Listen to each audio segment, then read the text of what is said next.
Muy bien, seguimos en conflicto de intereses, últimos minutos por hoy. Señor Diego Genud, bienvenido a la charla de Antidomingo. Hoy un Antidomingo un poco atípico, un programa un poco atípico. Veía recién mucha repercusión respecto de la nota con Esmeralda Mitre. Bueno, un conflicto familiar que termina volcándose en la opinión pública, producto de lo que marcaba Esmeralda, ¿no? Que no le muestra los papeles de su propia empresa. Sí, un conflicto familiar, pero también, bueno, las versiones en torno a La Nación que lo acompañan prácticamente desde que la pantalla de La Nación se llenó de animadores, figuras, algunas que venían de otros canales. En su momento, incluso Jorge Fontevecchia, el CEO de Perfil, le dio asidero a la idea de que Macri había invertido en La Nación. Bueno, eso sé que cayó muy mal incluso en La Nación, pero digo, no es nada más una cuestión familiar, sino que todo el mercado periodístico se pregunta si hay o no alguna relación con Macri. Ya te digo, me parece que Fontevecchia fue el que llegó más lejos en su momento cuando lo dio por hecho que tanto Macri como Caputo habían invertido en La Nación Más. Claro. Me voy a Corrientes, porque bueno, ya ocupamos mucho con el tema Esmeralda y demás. Arrancamos el programa mostrando las imágenes terribles respecto del balazo. A mí me sorprendió que no fuera tapa de ningún diario, que por lo menos no ocupara más. Yo decía, si hubiera ocurrido en otra provincia, creo que hubiera tenido otro lugar. Y también me sorprende por lo menos lo que se habla del resultado en Corrientes. Un triunfo abrumador de la UCR, que también hay que decirlo, es uno de sus bastiones, Corrientes, ¿no? Sí, sin duda. Esta elección me parece que le calza justo al radicalismo. Está toda la cúpula del radicalismo en Corrientes en este momento. Está Morales, está Manes, está Cornejo, está Sanz, Naidenov. Creo que no falta todos. Casi nadie. La idea de nacionalizar esta elección para la oposición en general, pero especialmente para el radicalismo, que se quiere animar a discutir el liderazgo dentro de Juntos. Seguramente mañana va a ser tapa, porque es una diferencia muy holgada, como vos decías, y porque al radicalismo lo envalentona un poquito más en esta disputa que tiene. No es casual que sentarse en la mesa de los lunes de Juntos por el Cambio. Y no es casual que esté Manes ahí, ¿no? Que, bueno, va por la épica. Por la épica contra Santilli, hay que ver cómo le va, ¿no? Pero le calzó justo en el calendario electoral la decisión de Valdés de convocar a elecciones en este momento. ¿El gobierno se tiene que preocupar por el resultado electoral en Corrientes? ¿Es una elección provincial? ¿Qué análisis haces al respecto? Bueno, hay que ver justamente finalmente, recién empieza, creo que el 3% de las mesas están escrutadas en este momento, hay que ver el resultado final.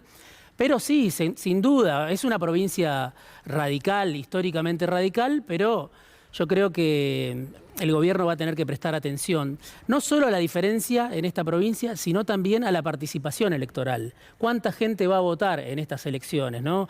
Creo que habíamos comentado algo la semana pasada en Salta. El nivel de participación fue alrededor del 63%, es un número muy bajo. ¿Y quiénes son los que dejan de ir a votar, ¿no? También eso es algo que puede preocupar tanto al gobierno como a la oposición, pero me parece que hay que prestar atención, no solo a la diferencia, sino también a la cantidad de gente que decide ir a votar en un contexto difícil, como siempre lo charlamos, de pandemia, de crisis económica, de apatía en algunos casos. Sí, yo noto mucha apatía, la verdad, mucho desencanto, incluso en mi propio círculo, muchas veces. No, y es una realidad difícil, ¿no? También algún trabajo de Manuel Álvarez Agis decía, bueno, el gobierno va a elecciones con el peor bolsillo de los últimos cinco o seis elecciones, de 2013 para acá. Todo lo que vos quieras mirar, consumo, empleo, incluso el crecimiento económico. El gobierno puede decir estamos saliendo de esa situación, el gobierno puede decir la pandemia, puede decir la herencia. Sí, o mostrar algunos síntomas que son reales respecto de la recuperación económica, pero que todavía no se traducen en el bolsillo. El consumo es lo que viene más lento. Y bueno, habrá que ver, digo, viene el momento donde se expresa la mayor parte de la población, donde viene esa verdad, ¿no? La verdad social sobre qué es lo que está pasando hoy en la Argentina y qué balance hacen las mayorías que van a ir a votar el 12 de septiembre sobre estos argumentos, porque a veces vemos de un lado y del otro una disputa y hay que ver qué piensa el que no llega a fin de mes muchas veces a la hora de ir a votar, si extiende el compás de espera, si entiende la situación que le tocó al gobierno, si comparte los argumentos del gobierno o si no va a votar, por ejemplo. o vota a otras expresiones.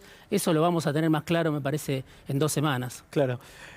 Otro tema de los que charlamos mucho los domingos, de hecho vos en su momento diste medio el puntapié inicial, dijiste, che, guarda con el tema fondo porque hay algunos síntomas que muestran que se acerca cada vez más el acuerdo. Sí, sin duda, cuando Cristina en el cierre, en la noche que se presentan las listas, dice no vamos a poder usar la plata para lo que queríamos, los derechos especiales de giro, vamos a tener que usar la plata del fondo para pagarle al fondo y no vamos a poder volcarla a la economía interna, bueno, obviamente ahí se despeja la idea de un default que muchas consultoras o sectores de la oposición planteaban, y evidentemente el gobierno camina a un acuerdo. El tema es cuándo llega ese acuerdo.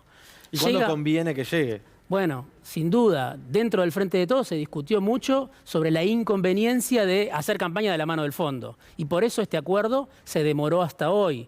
La idea de Guzmán era otra. Si vos hablabas con Martín Guzmán a principio de año, te hubiera dicho que hubiera querido cerrar este acuerdo mucho antes. Desde la política, yo creo que sobre todo Cristina planteó la idea de que esto no era conveniente. Ahora hay versiones de que el acuerdo está ya al caer, lo cual puede sorprender. Hablás con Guzmán, hablás con Sergio Chodo, que es el director de Argentino Frente al Fondo, con el ala económica y te dicen no hay nada. Hablás más cerca de Sergio Massa y te dicen el acuerdo está hecho, Guzmán lo demora porque no se quiere ir. Ese tipo de versiones circulan. Y Alberto Fernández el viernes dijo, el acuerdo está lejos todavía, me están apurando los que quieren que firme cualquier cosa. O sea, para resumir, el acuerdo es muy probable que venga. El tema es cuándo. ¿Viene la semana que viene, antes de las elecciones, o viene sobre fin de año, cuando tiene que pagar el gobierno la segunda cuota de los vencimientos que tiene con el fondo, que son 1.900 millones de dólares? Y qué increíble, o sea, qué delirante. Yo el otro día me tocó reemplazar a Juli Guarino acá, y yo decía que me resulta delirante ver a la oposición haciendo campaña con sus principales debilidades como bandera, digamos, educación, presupuesto educativo un desastre, salud, lo mismo. Y otro de los puntos que se agregó ahora es endeudamiento. Sí. Sí, sin duda. Bueno, cada uno tiene su biblioteca. La oposición minimiza el endeudamiento, a mi criterio suicida, en dólares que se gestó durante la era Macri, ¿no? Es un endeudamiento que a Macri lo mejor que le pasó es haber perdido la elección, porque tendría que haber hecho frente él a semejante endeudamiento, que el fondo le otorgó un préstamo que violaba los propios estatutos del fondo, que era imposible de pagar. Este año vas a tener que pagar, el año que viene, alrededor de 20.000 millones de dólares. Lo mismo en el último año del gobierno de Alberto Fernández. Eso era impagable. Se contrajo de una manera irresponsable y hay una responsabilidad del Fondo Monetario también, sí, claro, que Máximo Kirchner lo dijo esta semana en Escobar, ¿no? O sea, le estabas prestando a un gobierno que no hacía pie, que no cumplía con los criterios del fondo y se violó hasta el propio estatuto del Fondo Monetario con ese préstamo que, bueno, hay que pagarlo y que condiciona a toda la política argentina. Sí, claro. A este gobierno primero, pero al que venga también, sea cual sea. La última, que nos estamos quedando sin tiempo. No quiero dejar de preguntarte por el salario básico universal, que me parece que es una de las grandes discusiones que se viene, justamente hablando de la necesidad de acercar propuestas a la ciudadanía.